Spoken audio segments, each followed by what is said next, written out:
मंटन वर्मा जी, social media पर इन दिनों एक खबर वायरल हो रहा है, जिसमें आपने सामुदायिक स्वास्थ्य केंद्र सोनबरसा में 200 लीटर प्रति महीने डीजल देने का वादा किया। इसका क्या हकीकत है? ये सही बात है, सही बात है। हम्म, हर माह 200 लीटर प्रति माह 200 लीटर तेल देने के लिए हमने कहा है हम्म, और उसका 85 टन तेल भी दे चुके हैं हम्म। और फिर इस हफ्ते में भी देना है, तो हर महीने जाता रहेगा। तो ऐसा क्या वजह हुई कि जो आपको मदद करना पड़ा हॉस्पिटल को, जबकि खुद ही 100 बेड का हॉस्पिटल है, वो तमाम वहाँ पे फंड आते रहते हैं? देखिए, वहाँ के डॉक्टरों ने बताया कि भाई तेल की समस्या है, थोड़ा लाइट की समस्या, गर्मी के दिनों में लाइट बहुत कम मिल पा रहा है, हम्म, तो ज़्यादा जितने एक सीमित तेल मिला हमको, उसी हम्म, तेल में और या फिर उसी व्यवस्था में चलाना है। हम्म, वो बोला कि चेयरमैन साहब बहुत समस्या आ रही है। हम्म, ठीक है, जिस समस्या को अगर हम निवारण करना चाहें तो सब समस्या निवारण हो सकता है, हम्म, निवारण हो सकता है। हम्म, तो उन्होंने बताया कि तेल की समस्या है, तेल ना रहने की वजह से इमरजेंसी में थोड़ा समस्या आ रही है। मैं बोला ठीक है, 200 लीटर तेल कुछ कोई बहुत ज़्यादा मायने है नहीं, हम्म। चला जाएगा तो हमारी विधानसभा की जनता और हमारे परिवार के लोगों को सुविधा मिलेगा, इसीलिए सबने कराया था। सामुदायिक स्वास्थ्य केंद्र सोनबरसा में आए दिनों स्वास्थ्य की लापरवाही को देखते हुए यहाँ पे आए दिन धरना प्रदर्शन होते रहते हैं। किसी न किसी वजह से मीडिया में खबरें उछाली जाती है। क्या वजह हो सकती है? देखिए, धरना प्रदर्शन करना कोई एक समस्या का हल नहीं होता है। समस्या का हल करने के लिए निवारण की ज़रूरत होता है। आपसी भाईचारा की समस्या का आपसी भाईचारा करके इस समस्या का निवारण निकाल सकते हैं। हम्म, ज़ाहिर-सी बात है, कोई भी डॉक्टर अपनी काबिलियत से चूकेगा नहीं। कहीं न कहीं कुछ लापरवाही हो रही होगी तभी दिक्कत हो रहा है। हम्म, इसको बैठकर बात किया जा सकता है, कोई धरना कोई सॉल्यूशन नहीं होता है इसका। हम्म। नगर पंचायत बैरिया के आप पहले चेयरमैन प्रतिनिधि हैं, और जिस तरीके से आपकी लोकप्रियता दिन प्रतिदिन बैरिया विधानसभा में बढ़ती जा रही है, तो क्या बैरिया के लोग जो है कि आपको विधानसभा में देखना चाहते हैं क्या? ये तो जनता के ऊपर निर्भर करता है, जनता कहाँ तक चाहती है। ये जनता के ऊपर निर्भर करता है, जनता कहाँ तक चाहती है। हम्म। जनता ने चाहा तो सब कुछ होगा। तैयारियां चलेगी। अब जनता के ऊपर निर्भर करता है। बाढ़ कटान को लेकर आप क्या कहना चाहेंगे? बैरिया विधानसभा तो में देखिए, बहुत से बाढ़ बाढ़ आती कटान की समस्या है तो हर साल की बात इस साल भी 3 गुना पानी गया है है।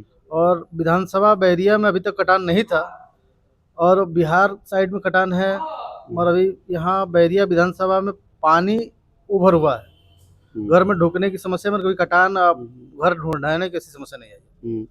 रामगढ़ साइड में जिस तरीके से नौरंगा गांव में भी सोशल मीडिया पर खबरें आ रही हैं, जवैनिया गांव के बगल में नौरंगा है, वहां पर भी 15 से 20 घर कटे हुए हैं, और वहां के लोगों का कहना है कि 9 करोड़ रुपया जो आया है ये ठोकर बांधने के लिए, लेकिन उसके बावजूद भी ठोकर नहीं बंध पाया इस पार से लेकर उस पार तक। इस पे क्या राय है आप? देखिए पत्रकार महोदय, नौरंगा और जमनिया की बात करें तो हम खुद उप जिलाधिकारी और जिलाध्यक्ष संजय मिश्रा जी के साथ हम लोग गए थे जमनिया और नौरंगा का निरीक्षण करने के लिए, जबकि जमनिया बिहार में पड़ता है। नौरंगा में ऐसा कोई भी घर कटा नहीं था गंगा जी से कि उसको हम लोग कहे कि अब विधानसभा में कटाइए। जो भी कटान है जमनिया बिहार में, हम्म, वहाँ काफ़ी मकानें भी ढही हैं, हम्म। मगर ये विधानसभा में ऐसी कोई समस्या नहीं है। मंटन वर्मा जी, आम जन की समस्याएं स्वास्थ्य और शिक्षा हैं, और जिस तरीके से पूरे जनपद में नहीं बल्कि प्रदेश में जो प्राथमिक विद्यालयों की शिक्षा का स्तर है, वो दिन प्रतिदिन डूबता जा रहा है, और आए दिन किसी न किसी वजह से खबरें चलती रहती है कि प्राथमिक विद्यालय का अध्यापक लोग समय से नहीं जाते हैं या समय से पहले छुट्टी कर देते हैं। इस पे क्या राय है आपकी? नहीं, सरकार ने जो पूर्व की व्यवस्था थी उससे बेहतर व्यवस्था की है सरकार ने और प्रतिदिन सुधार ही हो रहा है और उम्मीद है कि बहुत जल्द सुधार भी हो जाएगा। जिस तरह से पूर्व सरकार में मास्टर घर पर रहते थे, हाजिरी उनका स्कूल में चलता था, पैसा मिलता था, तनख्वाह लेते थे, अपने परिवार और को रहकर अपना काम करते थे, बच्चों के पास नहीं जाते थे। वैसे सरकार में मास्टर को जाना ही है, प्रतिदिन स्कूल में जाना है, तब पेमेंट मिलना है। तो जाहिर सी बात है सरकार इस पर बहुत तत्पर है। अभी योगी सरकार ने हाल ही में 27,000 विद्यालय बंद करने का निर्णय किया है। ये विद्यालय है जिस विद्यालय में 50 से कम की संख्या है। हालांकि 5,000 विद्यालयों को बंद भी किया गया। इसको आप किस नजरिए से देखते हैं?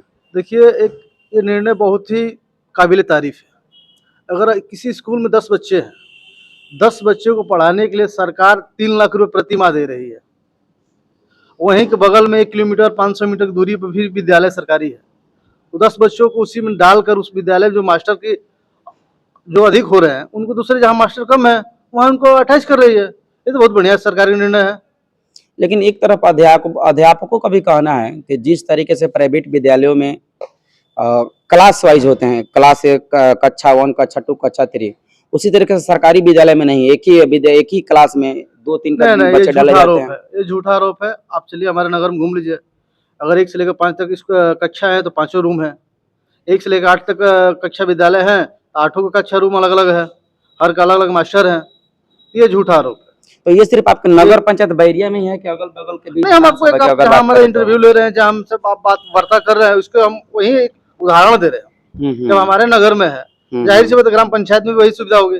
सरकार तो एक ही नीति चलती है, अलग नीति तो लगाती नहीं है। या ये इन पे फलाने के लिए अलग नीति, चिल्लाने के लिए अलग नीति, ऐसा तो होता नहीं है। जो भी नीतियां हैं, सरकार एक नीति पास करती है, उसी नीति पर या नगर पंचायत हो या ग्रामीण क्षेत्र हो तो होता है। इसके पहले भी तो हमारा ग्रामीण क्षेत्र था, अभी तो 7 साल 8 साल से बना है नगर क्षेत्र। तो पहले जो हमारी व्यवस्था थी, नगर में कोई नया तो स्कूल बना नहीं है। पहले ग्रामीण क्षेत्र में हमारा प्राथमिक विद्यालय, उच्च प्राथमिक विद्यालय था, सबका क्लास वाइज अलग अलग है, हर क्लास में अलग अलग शिक्षक हैं, अलग अलग सब्जेक्ट के शिक्षक हैं। बैरिया विधानसभा की जनता के लिए आप क्या कहना चाहेंगे आगामी चुनाव को लेकर? देखिए, अभी चुनाव तो बहुत दूर है, मगर ये आपने जब इस पर क्वेश्चन किया है तो हम जरूर विधानसभा की जनता को अपने सहयोगियों से ये जरूर अपील करना चाहें कि देखिए, जो सरकार आपके हित में सोचे, जो आपके सीधा आपका अधिकार आपके खाते में डाले, उसको दोबारा फिर चुनना चाहिए। ये ना कि आपका पैसा हो बीच में दलाल लगा कर खुद खा जाए। ऐसा सरकार चुनने से कोई मतलब नहीं है।